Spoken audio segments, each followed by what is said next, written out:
Hey y'all, and welcome back. Today we're not in the kitchen, but we're here in the living room and Travis is making some noodles.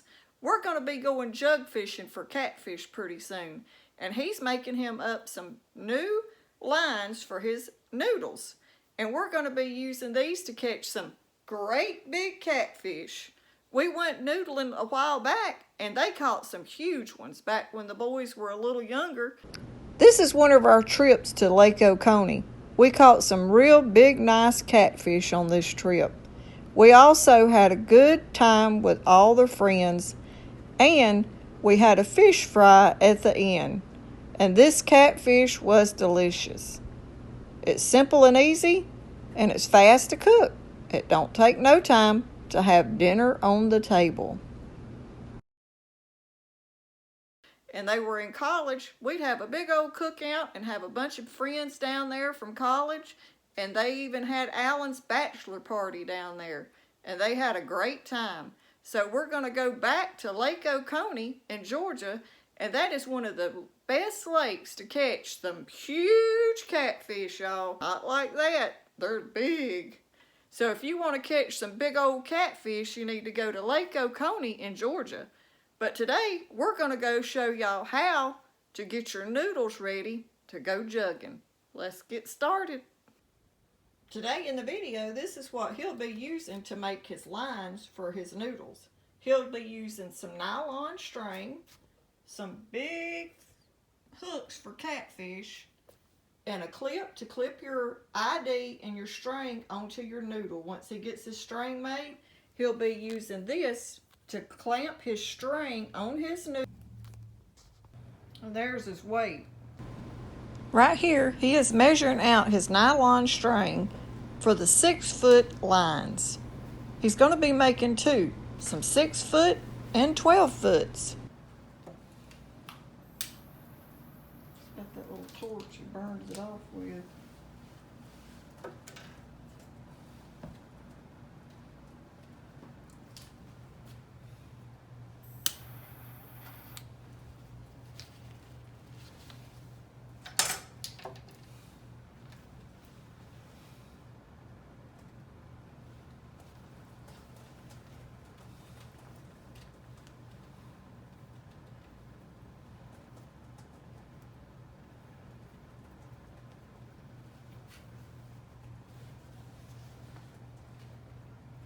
And he comes up from there, measures,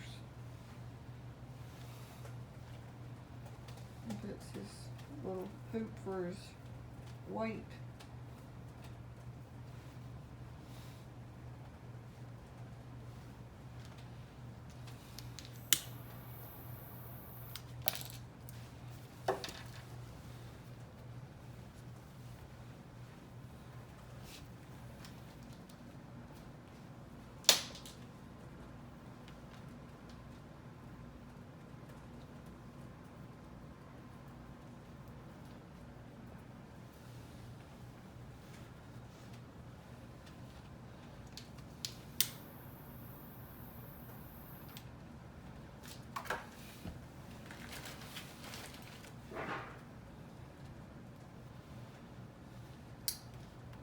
You gotta have your identification on these when you go jug fishing for catfish.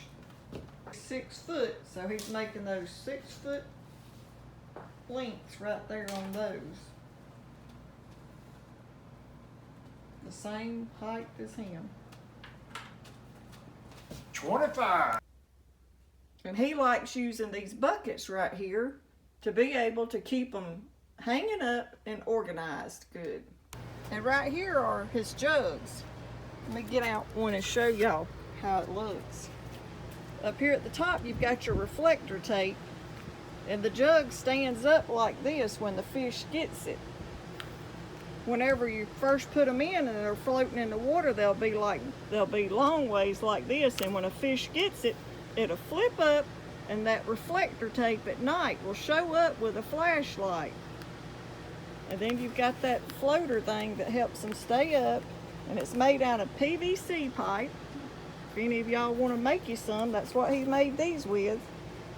And then down here he's got a hook, And that little hook that he was putting on those strings a while ago, the 6-foot strings, that's where you will hook that to.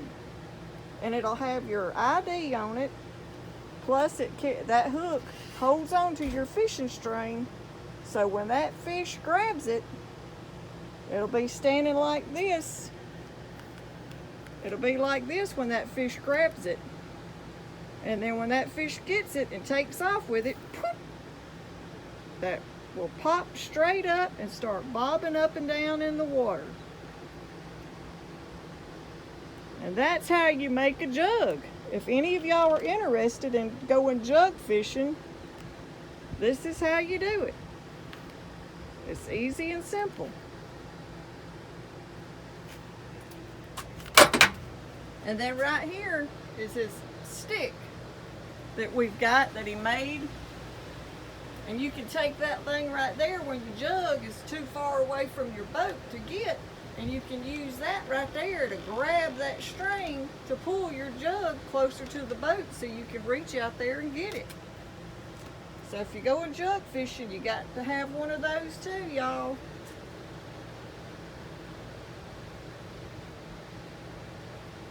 All right, y'all. The next part of this video will be from the lake. And when you're going catfishing, you need some real stinky bait because they love stink bait. Everybody uses chicken breast, but we're going to use pork.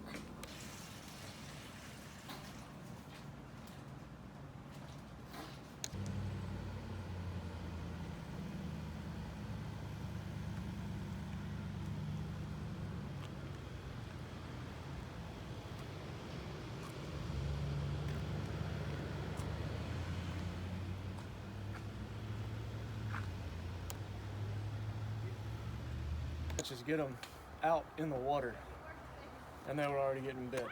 Really? Yeah, we already caught 2. Next thing don't work.